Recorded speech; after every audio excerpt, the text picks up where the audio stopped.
एक गांव था रामपुर नाम का। उस गांव में किशोर और उसकी पत्नी पल्लवी और उनकी दो बेटियां रहती थीं। उनकी बेटियों का नाम रेशमा और शीतल होता है। वो बहुत गरीब थे। किशोर एक शेर सिंह नामक अमीर आदमी के घर काम करता था।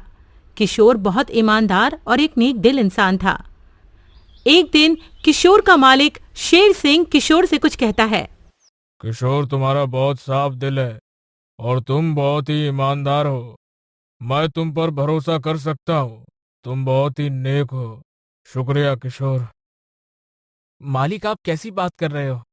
मालिक, शुक्रिया तो मुझे आपका करना चाहिए। आपने मुझे अपने यहाँ काम दिया और नेक और साफ दिल तो आपका है, जो आपको सभी नेक और साफ दिल के मिलते हैं। शेर सिंह किशोर पर बहुत भरोसा करता था।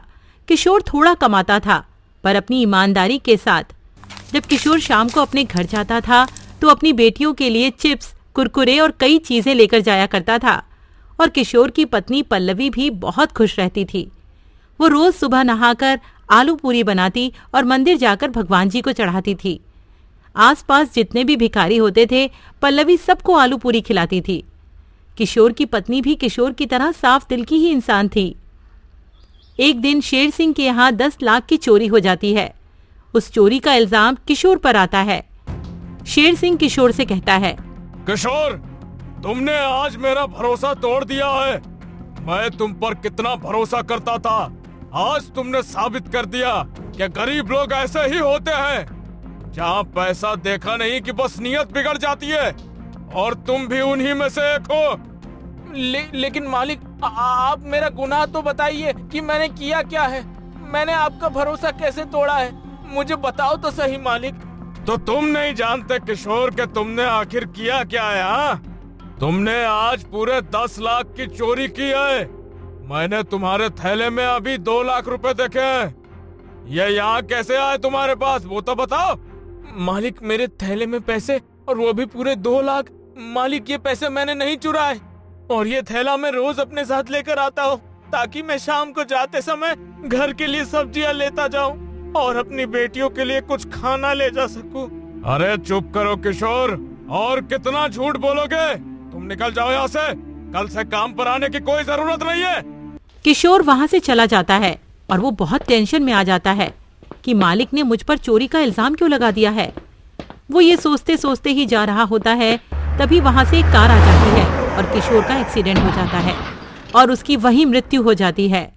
पर शेर सिंह को कुछ पता नहीं होता है। पल्लवी को अपने पति की मौत का बड़ा सदमा पहुंचता है, पर वो अपनी बेटियों के लिए खुद को संभालती है और फिर वो तीनों माँ बेटी अकेली रह जाती हैं। पल्लवी को घर का खर्चा किशोर के बिना चलाना बहुत मुश्किल हो जाता है। फिर एक दिन पल्लवी सोचती है, मैं ये आलू पूरी जो भगवान जी को चढ़ाती हूँ, क्यों ना मैं इस आलू पूरी का एक ठेला ही खोल लूँ, और उस आलू पूरी से जो थोड़े बहुत पैसे आएंगे, मैं उन पैसों से घर का खर्चा चला लूंगी और अपनी बेटियों की अच्छी परवरिश दे सकूंगी।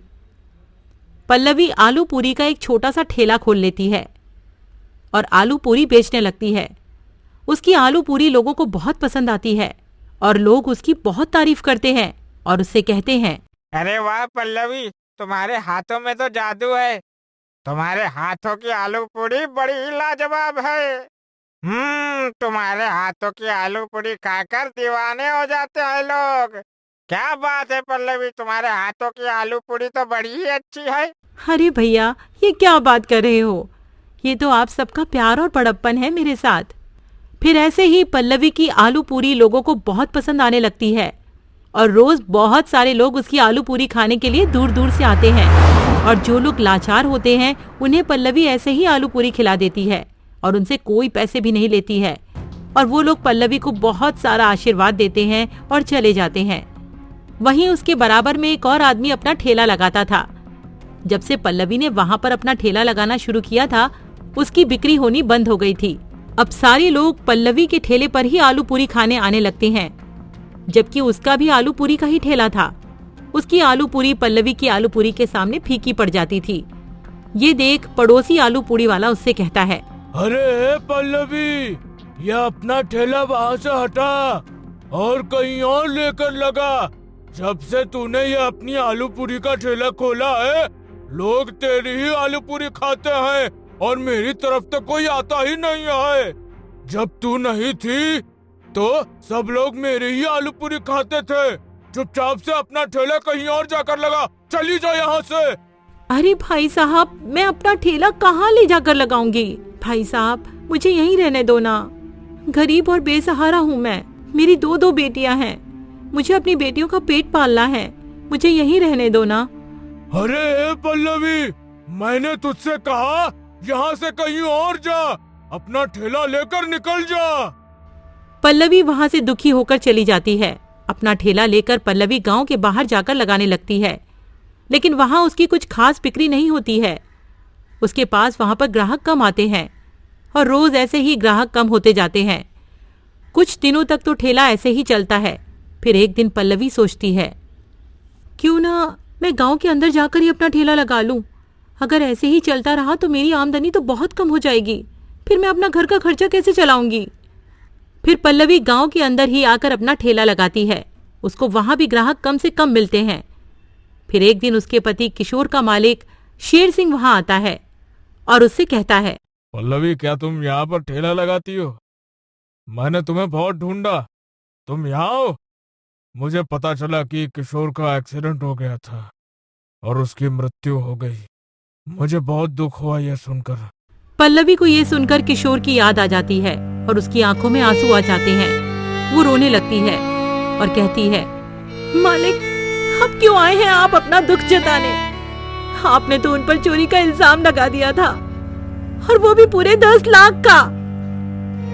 जब आपने चोरी का इल्जाम लगाया था तो किशोर जी यही सोचते आ रहे थे कि आप उन पर बहुत भरोसा करते थे, और जब आपने उनकी बातों पर भरोसा नहीं किया था और रोड पर उनका एक्सीडेंट हो गया। पल्लवी, मुझे माफ कर दो। मुझे ये बहुत बाद में पता चला कि चोरी किशोर ने नहीं बल्कि मेरे दूसरे नौकर ने की थी। मुझे माफ कर दो। मेरी वजह से तुम्हारा पति इस दुनिया को छोड़कर चला गया, और तुम यहाँ अपना ठेला क्यों लगाती हो? क्या बताऊं मालिक, मैं तो अपना ठेला मंदिर के पास लगाती थी, पर वहाँ पर एक और आदमी अपना ठेला लगाता था। मेरी वजह से उसकी बिक्री कम होने लगी और उसने मुझे वहाँ से भगा दिया। मैं बेचारी अकेली औरत क्या करती, चली आई वहाँ से। यहाँ पर मेरी बिक्री बहुत कम होती है।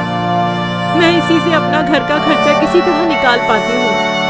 चलो पल्लवी, तुम अपना ठेला वहीं जाकर लगाना। मैं देखता हूँ कौन तुम्हें वहाँ से हटाता है। पल्लवी फिर से अपना ठेला वहीं जाकर लगाती है और उसके साथ शेर सिंह भी जाता है।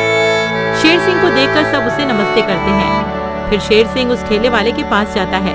क्यों भाई, ये जगह क्या तुम्हारे बाप की है जो तुमने पल्लवी को यहाँ से भगा दिया, या तुमने खरीद रखी है? हाँ, क्यों, क्या दिक्कत है भाई? नहीं साहब, मुझे पता नहीं था कि पल्लवी आपके रिश्ते में है। मैं आज के बाद कुछ नहीं बोलूंगा। मुझे माफ कर दो साहब।